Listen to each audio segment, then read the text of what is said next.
Rangersapprentice, Book 1, The Ruins of Gorlan, by John Flanagan. Chapter 16. Jenny, Alice, and George arrived shortly after. As she had promised, Jenny was carrying a batch of fresh pies wrapped in a red cloth. She laid them carefully on the ground under the apple tree as the others crowded around. Even Alice, usually so poised and dignified, seemed anxious to get her hands on one of Jenny's masterpieces. "Come on," George said. "I'm starving." Jenny shook her head. "We should wait for Horace," she said, looking around for him, but not seeing him in the passing crowds of people. "Oh, come on," George pleaded. "I've been slaving over a hot petition to the Baron all morning." Alice rolled her eyes to heaven. "Perhaps we should start," she said. "Otherwise he'll begin a legal argument, and we'll be here all day. We can always put a couple aside for Horace." Will grinned. George was a different kettle of fish now to the shy, stammering boy at the choosing. Scribe school obviously had caused him to bloom. Jenny served out 2 pies each, setting 2 aside for Horace. "That'll do for starters," she said. The others eagerly tugged in and soon began to chorus their praise for the pies. Jenny's reputation was well founded. "This," said George, standing above them and spreading his arm wide as he addressed an imaginary court, "cannot be described as a mere pie, Your Honor. To describe this as a pie would be a gross miscarriage of justice, the like of which this court has never seen before." Will turned to Alice. "How long has he been like that?" he asked. She smiled. "They all get this way with a few months' legal training. These days, the main problem with George is getting him to shut up." "Oh, sit down, George," said Jenny, blushing at his praise, but delighted nonetheless. "You're a complete idiot." "Perhaps, my fair miss, but it is the sheer magic of these works of art that has turned my brain. These are not pies. These are symphonies." He raised his remaining half of pie to the others in a mock toast. "I give you Miss Jenny's Symphony of Pies." Alice and Will, grinning at each other and at George, raised their own pies in response and echoed the toast. Then all 4 apprentices burst out laughing. It was a pity that Horace chose that precise moment to arrive. Alone among them, he was miserable in his new situation. The work was hard and unremitting, and the discipline was unwavering. He had expected that, of course, and under normal circumstances he could have handled it. But being the focus of Bryn, Alder, and Jerome's spite was making his life a nightmare. Literally, the 3 second-year cadets would rouse him from his bed at all hours of night, dragging him out to perform the most humiliating and exhausting tasks. The lack of sleep and the worry of never knowing when they might appear to torment him further was causing him to fall behind in his classroom work. His roommates, seeing that if they showed any sympathy for him, they might become targets along with him, had cast him adrift so that he felt totally alone in his misery. The one thing he had always aspired to was rapidly becoming ashes in his mouth. He hated battle school, but he could see no way out of his predicament without embarrassing and humiliating himself even further. Now, on the one day he would escape from his restriction and the tensions of battle school, he arrived to find his former ward mates already busy at their feast, and he was angry and hurt that they hadn't bothered to wait for him. He had no idea that Jenny had set some of the pies aside for him. He assumed that she had divided them up already, and that hurt more than anything. Of all of his former ward mates, she was the one he felt closest to. Jenny was always cheerful, always friendly, always willing to listen to another's trouble. He realized that he had been looking forward to seeing her again today, and now he felt that she had let him down. He was predisposed to think badly of the others. Alice had always seemed to hold herself aloof from him, as if he weren't good enough for her, and Will had spent his time playing tricks on him, then running away and climbing into that immense tree where Horace couldn't follow. At least that was how Horace saw things in his current vulnerable state. He conveniently forgot the times he had cuffed Will over the ear, or held him in a headlock until the smaller boy was forced to cry, "Yield!" As for George, Horace had never taken much notice of him. The thin boy was studious and devoted to his books, and Horace had always considered him a pallid, uninteresting person. Now here he was performing for them while they laughed, ate the pies, and left nothing for him, and suddenly he hated them all. "Well, this is very nice, isn't it?" he said bitterly, and it turned to him, the laughter dying on their faces. As was inevitable, Jenny was the first one to recover. "Horace, you're here at last," she said. She started towards him, but the cold look on his face stopped her. "At last?" he said. "I'm a few minutes late, and suddenly I'm here at last, and just too late because you already picked out on all the pies." Which was hardly fair to poor Jenny. Like most cooks, once she had prepared a meal, she had little interest in eating it. Her real pleasure lay in watching others enjoy the result of her work, and listening to their praise. Consequently, she hadn't had any of the pies. She turned back now to the two that she had covered in napkin to keep for him. No, she said quickly. "There's still some left. Look!" But Horace's pent-up anger prevented him from acting or speaking rationally. "Well," he said in a heavy voice with sarcasm, "maybe I ought to come back later and give you time to finish them as well." "Horace!" Tears sprang to Jenny's eyes. She had no idea what was wrong with Horace. All she knew was that her plan for a pleasant reunion with her old wardmates was failing in ruins. George stepped forward now, peering curiously at Horace. The tall, thin boy cocked his head to one side to study the apprentice warrior more closely, as if he were an exhibit or a piece of evidence in a law court.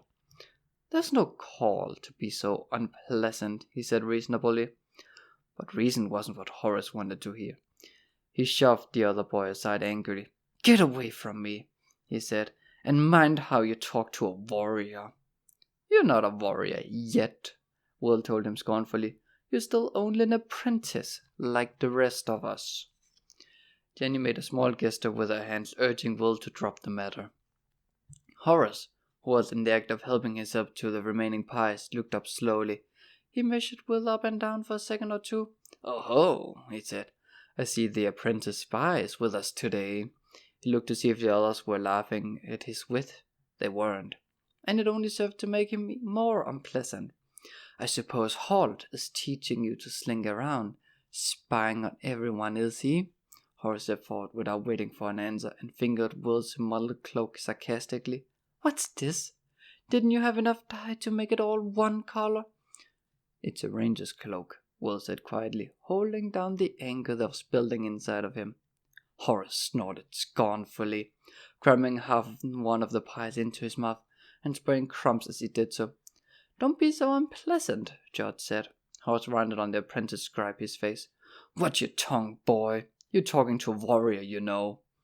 "An apprentice warrior," Will repeated firmly, laying stress on the word apprentice. Horace went redder and looked angrily between the two of them. Will tensed himself, sensing that the bigger boy was about to launch an attack. But there was something in Will's eyes and his ready stance that made Horace think twice about it. He'd never seen that look of defiance before. In the past, if he'd threatened Will, he had always seen fear. This newfound confidence unsettled him a little. Instead, he turned back to George and gave him a heavy shove in the chest. "How's that for unpleasant?" he said as the tall, thin boy staggered back. George's arms windmilled as he tried to save himself from falling. Accidentally, he took a glancing blow on the side. The little pony, grazing peacefully, reared suddenly against his bridle. "Steady, Took," Will said, and Took quieted immediately. But now Horace had noticed him for the first time. He stepped forward and looked more closely at the shaggy pony. "What's this?" he asked in mock disbelief. "Has someone brought a big, ugly dog to the party?" Will clenched his fists. "He's my horse," he said quietly. He could put up with Horace sneering at him, but he wasn't going to stand by and see his horse insulted. Horace let out a braying laugh. "A horse," he said. "That's not a horse. In battle school we ride real horses, not shaggy dogs. Looks like he needs a good bath to me too." He wrinkled his nose and pretended to sniff closer to Took. The pony glanced sideways at Will. "Who is this unpleasant clod?" his eyes seemed to say. Then Will, carefully hiding the withered grin that was trying to show on his face, said casually, "He's a ranger horse. Only a ranger can ride him." Horace laughed again. "My grandmother could ride that shaggy dog." "Maybe she could," said Will, "but I'll bet you can't." Before he'd even finished the challenge, Horace was untying the bridle. Took looked at Will, and the boy could have sworn the horse nodded slightly. Horace swung himself easily up onto Took's back. The pony stood unmoving. "Nothing to it," Horace crowed. Then he dug his heels into Took's sides. "Come on, doggy, let's have a run." Will saw the familiar preparatory punching of muscles in Took's legs and body. Then the pony sprang into the air, off all 4 feet, twisted violently, came down on his front legs, and shot his hinds quite up high into the air. Horace flew like a bird for several seconds. Then he crashed flat on his back in the dust. George and Alice looked in delighted disbelief as the bully lay there for a second or two, stunned and winded. Jenny went to step forward to see if he was all right. Then her mouth set in a determined line and stopped. Horace had asked for it, she thought. There was a chance then, just a chance, that the whole incident might end here. But Will couldn't resist the temptation to have one last word. "Maybe you better ask your grandmother if she'll teach you how to ride," he said straight-faced. George and Alice managed to hide their smiles, but unfortunately it was Jenny who couldn't stop the small giggle that escaped her. In an instant, Horace scrambled to his feet, his face dark with rage. He looked around, saw a fallen branch from the apple tree, and grabbed it, brandishing it over his head, and as he rushed at Took. "I'll show you and your damned horse," he yelled furiously, swinging the stick wildly at Took. The pony danced sideways out of harm's way, and before Horace could strike again, Will was on him. He landed on Horace's back, and his weight and the force of his leap drove them both to the ground. They rolled there, grappling with each other, each trying to gain an advantage. Took, alarmed to see his master in danger, whined nervously and reared. One of Horace's wildly flailing arms caught Will a ranging blow across the ear. Then Will managed to get his right arm free and punched Horace hard in the nose. Blood ran down the bigger boy's face. Will's arms were hard and well muscled after his 3 months training with Halt. But Horace was big. He was being taught in the hard school too. He drove a fist into Will's stomach, and Will grasped as the air was driven out of him. Horace scrambled to his feet, but Will, in a move that Halt had shown him, swung his own legs in a wide arc, cutting Horace's feet from under him and sending him tumbling again. "Always strike first," Halt had dinned into his brain in the hours they'd spent practicing unarmed combat. Now as the other boy crashed to the ground again, Will dived upon him, trying to pin his arm beneath his knees. Then Will felt an iron grip on the back of his collar, and he was being hauled in the air like a fish upon a hook, wriggling and protesting. "What's going on here, you two hooligans?" said a loud, angry voice in his ear. Will twisted around and realized that he was being held by Sir Rodney, the battlemaster, and the big warrior looked extremely angry. Horace scrambled to his feet and stood attention. Sir Rodney released Will's collar, and the Rangersapprentice dropped to the ground like a sack of potatoes. Then he too stood to attention. 2 apprentices, brawling like hooligans and spoiling the holiday, and to make things worse, one of them is my own apprentice. Will and Horace shuffled their feet, eyes down, unable to meet the battlemaster's furious gaze. "All right, Horace, what's going on here?" Horace shuffled his feet again and went red. He didn't answer. Sir Rodney looked at Will. "All right, you, the ranger's boy, what's this all about?" Will hesitated. "Just a fight, sir," he mumbled.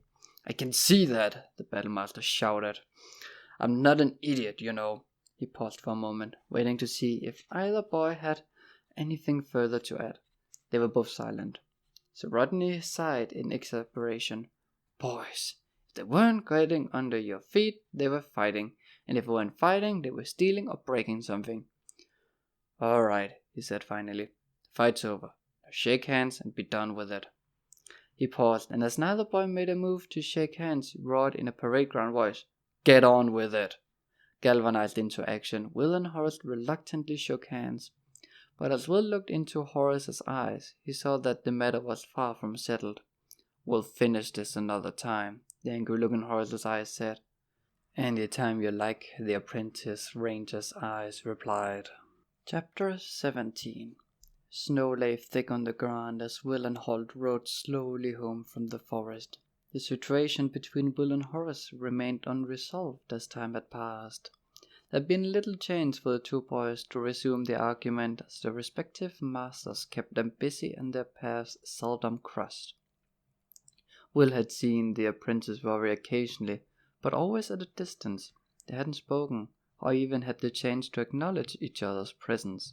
But the ill feeling was still there, Will knew, and one day it would come to a head. Strangely, he found that the prospect didn't disturb him nearly as much as it might have a few months ago. It was not that he looked forward to renewing the fight with Horace, but he found he could face the idea with a certain amount of equanimity. He felt deep satisfaction when he recalled that good solid punch he had landed on Horace's nose. He also realized, with a slight sense of surprise, that the memory of the incident was made more enjoyable by the fact that it had happened in the presence of Jenny, and this was where the surprise lay, Alice. Inconclusive as the event might have been, there was still a lot about it to set Will thinking and remembering. But not right now, he realized, as Halt's angry tone dragged him back to the present.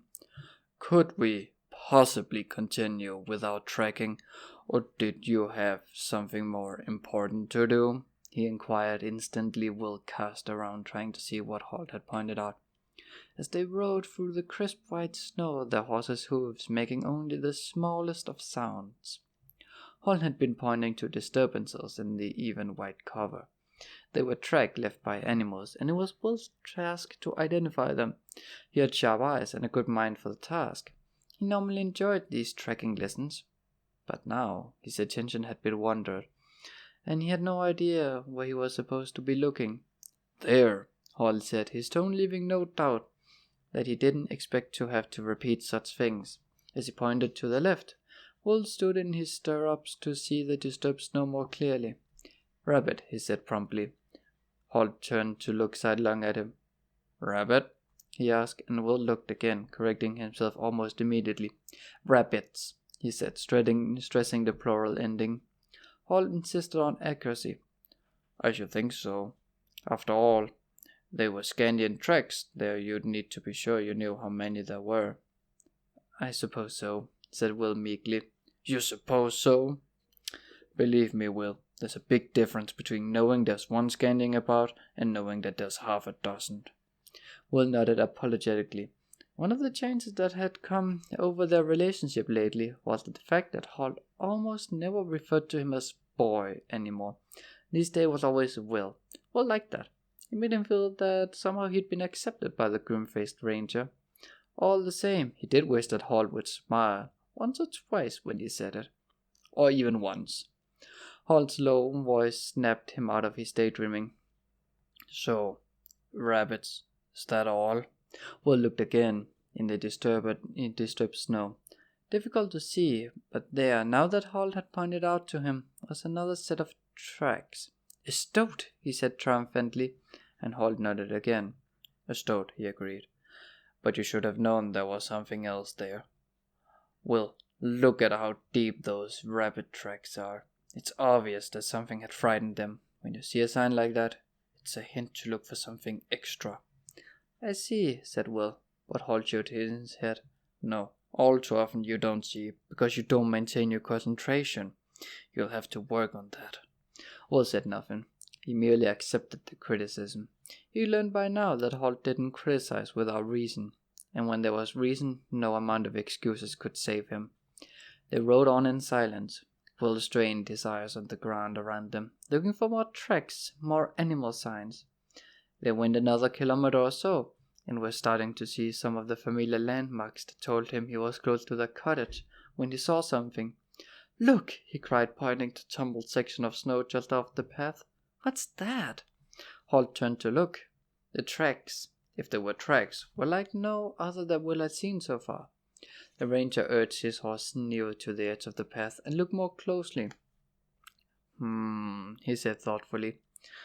That's one I haven't shown you yet. Don't see too many of them these days. To take a good look, Will. He swung easily down from the saddle and walked through the knee-deep snow towards the disturbance. Will followed him. What is it? Wild boar. And a big one. Will glanced nervously around them.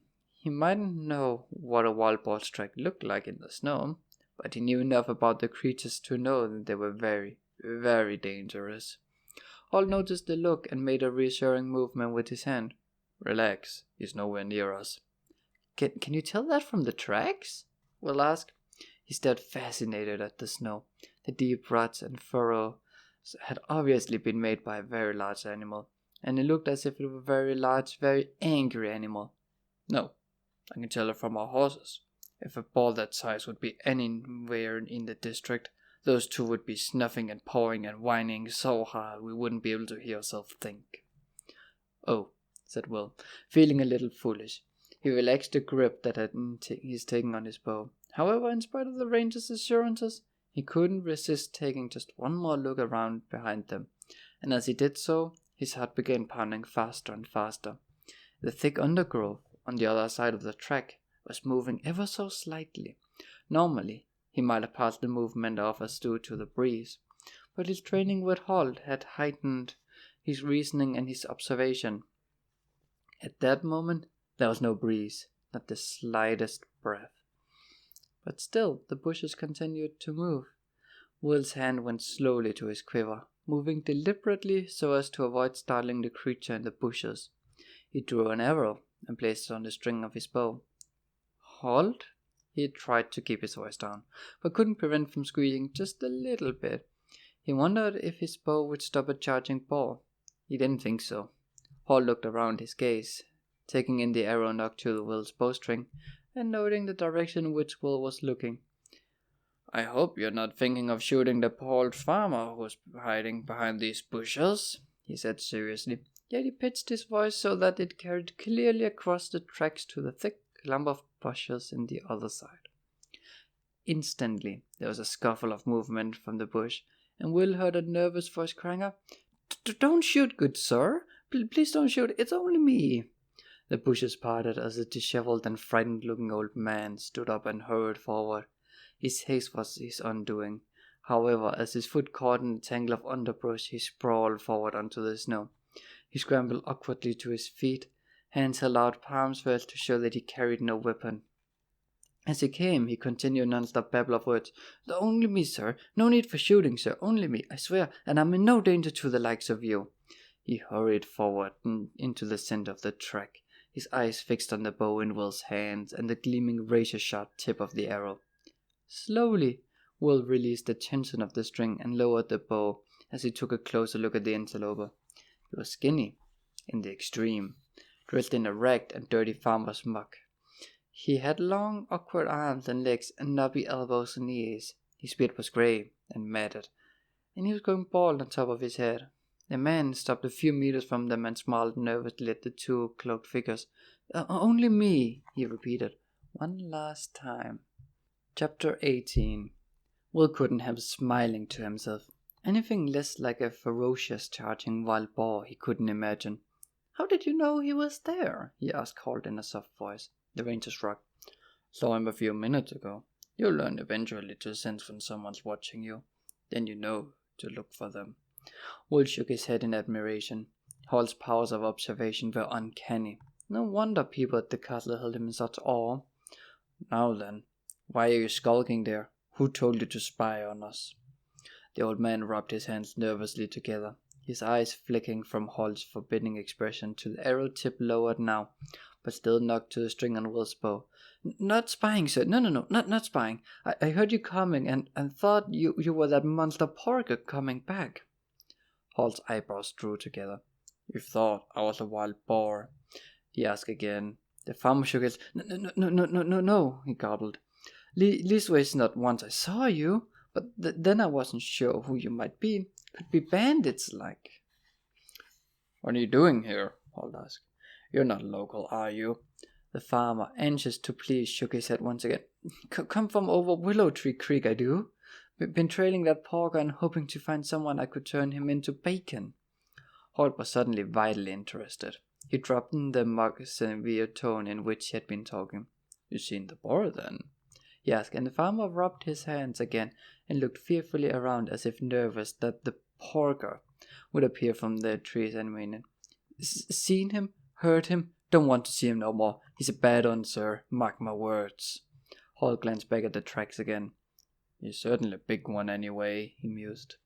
And evil, sir, the farmer went on. That un has a real devil of a temper, and why'd he tear up a man or a horse as having breakfast, he would. So what did you have in mind for him? Holt asked, then added, What's your name, by the way? The farmer bobbed his head and knuckled his forehead in salute. Peter, sir. Saltpeter, they calls me. On account of I likes a little salt on my meat, I do. Holt nodded. I'm sure you do, he said patiently. What were you hoping to do about this boar? Peter scratched his head and looked a little lost. Don't rightly know. Hoped maybe I'd find a soldier or a warrior or a knight to get rid of him. Or maybe a ranger, he added as an afterthought. Will grinned. Holt stood up from where he'd gone down on one knee to examine the tracks in the snow. He dusted a little snow from his knee and walked back to where Saltpeter stood, nervously shifting from one foot to another. Has he been causing a lot of trouble? The ranger asked, and the old farmer nodded rapidly several times. That he has, sir, that he has. Killed 3 dogs, tore off fields and fences he has, and as near as anything killed my son-in-law when he tried to stop him. Like I said, sir, he's a bad un. Holt rubbed his chin thoughtfully. Well, there's no question that we'd better do something about it. He looked up at the sun sitting low in the horizon and western sky, and then turned to Will. How much daylight would you say is left, Will? Will studied the position of the sun. These days, Holt never missed an opportunity to cheat him, or question him, or test his knowledge in developing his skills. He knew it was best to consider carefully before making an answer.